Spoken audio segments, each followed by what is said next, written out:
You ain't never heard of a soldier on the battlefield that didn't know how to use his weapon. Stay with me. You have to be trained to use your weapons. David refused the weapons that Saul tried to give him to go to battle. Why? Because he wasn't trained to use them. He didn't feel comfortable using them.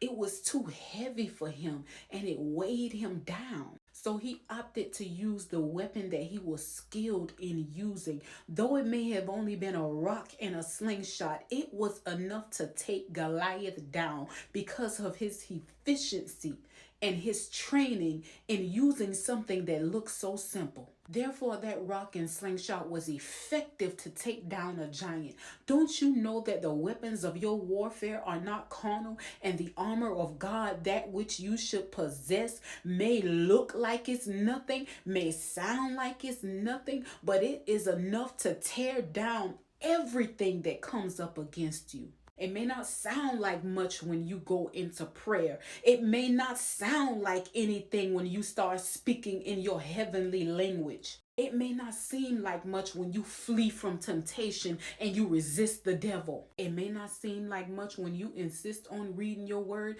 and you know you don't understand it. You know you don't quite comprehend what you're reading, but you read.